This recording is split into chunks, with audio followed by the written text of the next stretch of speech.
இன்றைக்கி பார்த்திங்கன்னா ஒரு அட்டகாசமான வெண்டைக்காய் புளிக்குழம்பு ரெசிபி தான் பார்க்க போகிறோம்.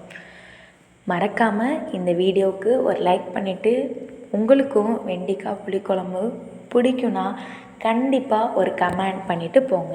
அப்போ தான் எங்களை மாதிரி ஒரு ஸ்மால் யூடியூபர்ஸ்க்கு ரொம்பவே ஒரு மோட்டிவேஷனாக இருக்கும். இது எப்படி செய்யலான்னு பார்த்துடலாமா? ஃபஸ்ட்டு நல்லா வெண்டைக்காவை நல்லா கழுவி எடுத்துக்கோங்க. அரிஞ்சதுக்கப்புறம் கழுவுனோம்னா அந்த கொலன்னு வந்துக்கிட்டே இருக்கும். வெண்டைக்காய் பார்த்திங்கன்னா பொதுவாகவே ஞாபக சக்திக்கு ரொம்பவே நல்லதான ஒரு காய்கறி தான் இந்த வெண்டைக்காய். அதை எடுத்து ஒரு பக்கம் நறுக்கி வச்சுக்கலாம்.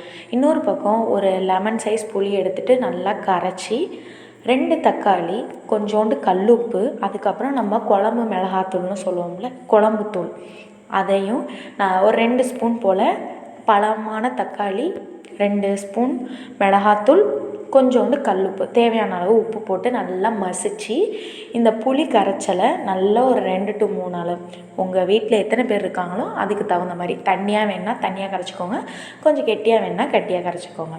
கரைச்சிட்டு கொஞ்சோண்டு சோம்பும் ஒரு கைப்பிடி அளவுக்கு தேங்காய், ரொம்ப சேர்க்க வேணாம், ஒரு கைப்பிடி அளவுக்கு தேங்காய் போட்டு அரைச்சி அதையும் சேர்த்து வச்சுக்கோங்க.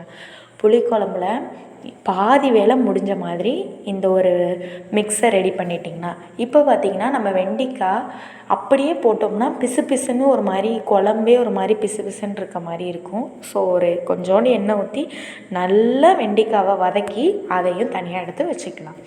இப்போ தாங்க நம்ம மெயின் கிளைமேக்ஸே.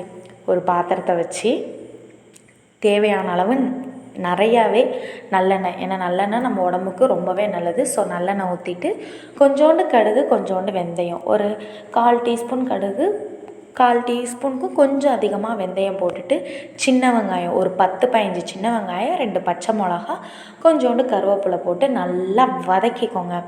நல்லா வெங்காயம் வதங்கினதுக்கப்புறம் நம்ம கரைச்சி வச்சுருக்கோம்ல அந்த தேங்காய், தக்காளி, உப்பு, வீட்டு மிளகாத்தூள் எல்லாத்தையுமே ஊற்றி கொஞ்சோண்டு நாங்கள் அந்த எக்ஸ்ட்ரா நம்ம எப்போதுமே எக்ஸ்ட்ராவாக கொஞ்சோண்டு கருவேப்பிலை வாங்கினா தான் கடையில் உள்ள நம்மளுக்கு சாட்டிஸ்ஃபேக்ஷன் கிடைக்குமோ, அதே மாதிரியே எக்ஸ்ட்ரா லைட்டாக ஒரு கொஞ்சோண்டு தண்ணி ஊற்றி அந்த பாத்திரத்தை இங்கேயே கழுவுன மாதிரி பண்ணிட்டா தான் நம்மளுக்கு அந்த ஒரு திருப்தி இருக்கும்.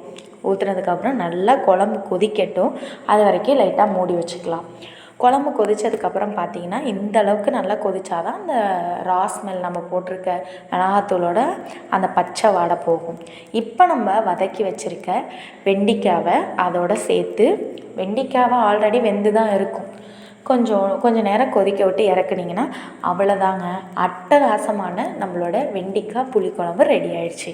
இதுக்கு தொட்டுக்க பார்த்திங்கன்னா ஒரு முட்டைக்கோஸ் கூட்டோ இல்லைனா ஒரு புடலங்காய் கூட்டோ தேங்காய் போட்டு வதக்கின மாதிரி செய்வோம்னா அந்த கூட்டு, ஒரே ஒரு அவிச்ச முட்டை, 2 சுட்ட அப்பளம் வச்சு சாப்பிட்டு பாருங்கள். டேஸ்ட்டு அட்டகாசமாக இருக்கும். இது இன்னைக்கு விட நாளைக்கு வச்சு சாப்பிட்டா தான் இந்த புளிக்குழம்பு சுண்டின புளிக்குழம்பு தான் உண்மையிலே டேஸ்ட்டு அட்டகாசமாக இருக்கும். மறக்காமல் ட்ரை பண்ணி பாருங்கள். எங்களை மாதிரி ஸ்மால் யூடியூபர்ஸ்க்கு சப்போர்ட் பண்ணுங்கள். அப்போ தான் நாங்கள் அடுத்தடுத்த வீடியோஸ் கொஞ்சம் ஒரு எனர்ஜெட்டிக்காக போஸ்ட் பண்ண முடியும்.